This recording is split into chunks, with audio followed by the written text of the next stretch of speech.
Today was annual Labor Lobby Day in Augusta, put on by the Maine chapter of the AFL-CIO.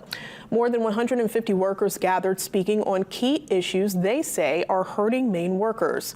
Many spoke about potential child care cuts, safety for care workers, and increasing pay for state workers in comparison with private businesses.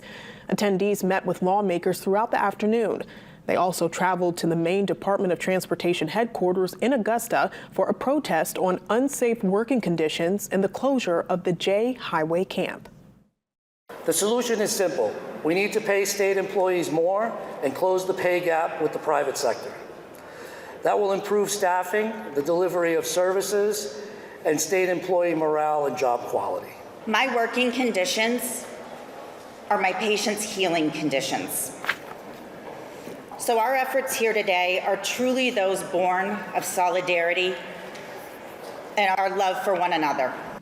Several pieces of legislation to address these issues are currently going through the legislative process.